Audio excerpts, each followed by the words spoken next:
Transformasi kelembagaan Balitbangtan menjadi Badan Standarisasi Instrumen Pertanian atau BSIP melalui Perpres 117 tahun 2022 menjadikan lembaga ini memiliki tugas dan amanah baru dalam meningkatkan daya saing melalui standarisasi instrumen pertanian dan secara resmi diluncurkan oleh Menteri Pertanian Syahrul Yassin Limpo pada 16 Desember 2022 lalu. BSIP merupakan rumah baru bagi warga Balitbangtan yang tidak berpindah ke BRIN. Di dalamnya bernaung lebih dari 3.000 sumber daya manusia dan infrastruktur pendukung yang selama ini telah berperan penting menjadi mesin kinerja Kementan. Badan baru ini menjadi salah satu dari 15 lembaga setingkat eselon 1 yang bernaung di bawah Kementan dan bertugas menyelenggarakan koordinasi, perumusan, penerapan, dan pemeliharaan, serta harmonisasi standar instrumen pertanian. Apa saja program yang akan diusung oleh BSIP dan bagaimana strategi BSIP dalam mewujudkan pertanian maju mandiri dan modern melalui standarisasi? Berikut penjelasan secara eksklusif tim TV Tani dengan PLT Kepala BSIP Fajri Jufri. BSIP Badan Standarisasi Instrumen Pertanian, PS Badan Litbang Pertanian.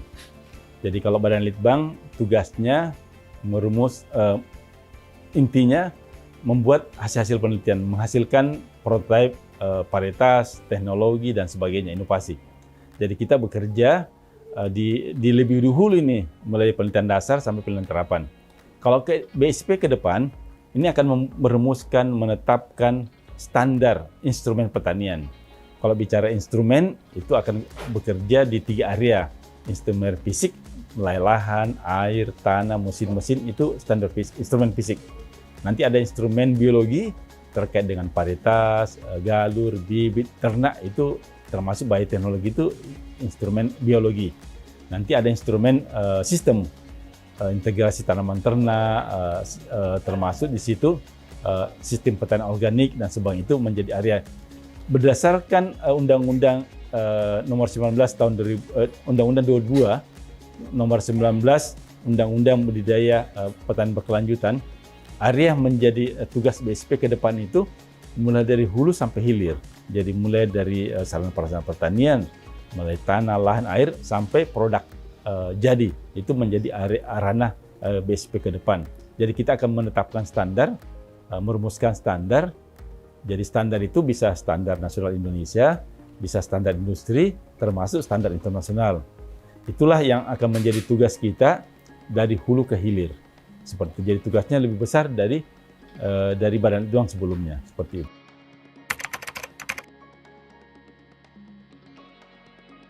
Kalau dulunya Balitbangtan menghasilkan teknologi, termasuk varietas di dalamnya, ini kewenangannya nanti lebih banyak ke pelayanan sebenarnya, menetapkan standar, membuat standar hulu hilir.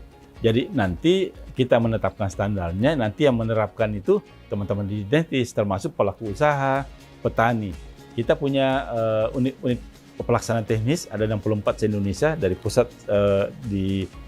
mulai dari Sabang sampai Merauke tersebar. Itulah yang punya tugas nanti mendampingi petani, mendampingi stakeholder, pelaku usaha dalam rangka penerapan standar, baik standar nasional Indonesia maupun standar internasional, seperti itu. Jadi memang sangat agak berbeda nih TUS yang lama dengan Litbang sebelum bertransformasi menjadi BSIP, seperti itu.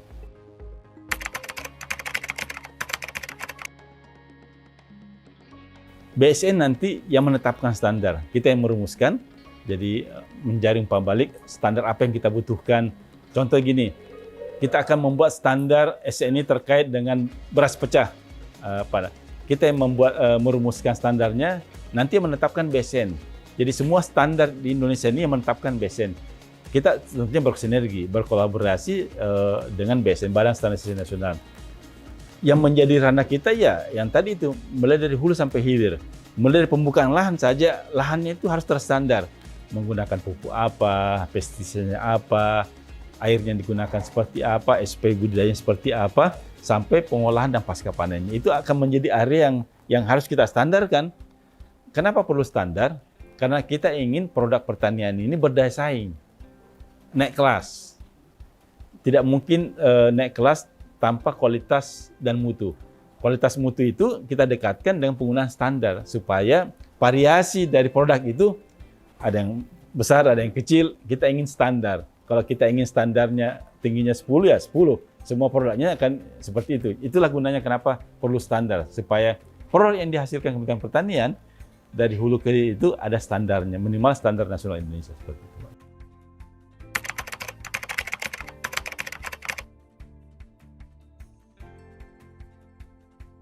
Kita punya 164 laboratorium se-Indonesia. Itu akan difungsikan sebagai lab penguji.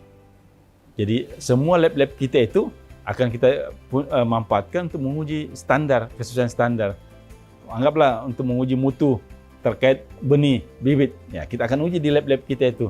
Nah, tentunya lab-lab kita akan sesuaikan ini. Kita harus menyesuaikan dengan tusi baru.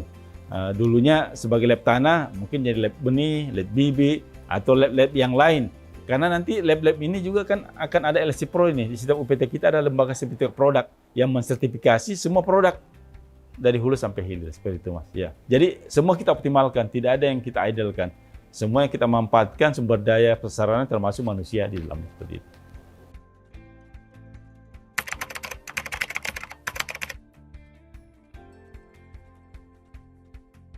Kita punya program KIWIN ini, program cepat 3 bulan ke depan, program 1 tahun, 2 tahun, dan 5 tahun ke depan. Ini kita sudah susun yang segera ini yang kita lakukan, arahan Pak Menteri membuat benih terstandar seluruh Indonesia. Dan kita akan lakukan di 34 provinsi. Jadi kita akan menjamin semua benih bibit yang berada di Indonesia ini terstandar dan tersertifikasi. Kita sudah menyiapkan juga 9 provinsi, 9 kabupaten untuk penerapan kawasan pertanian terstandar. Itu menjadi tugas yang dalam waktu, dan kita sudah mendapat bantuan biaya pembangunan dari proyek iCare selama 5 tahun, ada kurang lebih 100 juta US$, dan ini kita akan dorong melatih petani, pelaku usaha, kelompok tani, sehingga semua produk-produk yang dihasilkan dari 9 kawasan itu sudah melalui hasil proses dari hulu sampai hilir, seperti itu.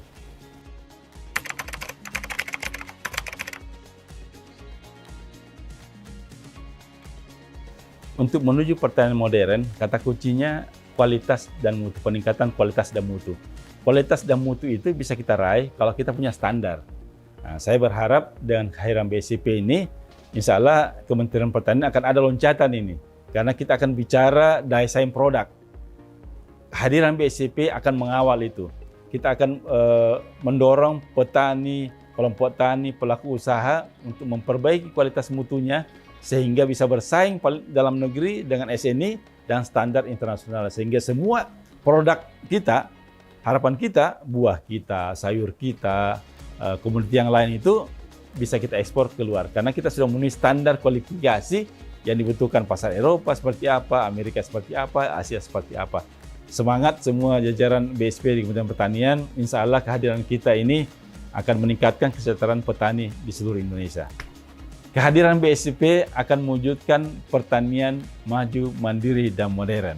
Insya Allah kita wujudkan dalam beberapa tahun ke depan.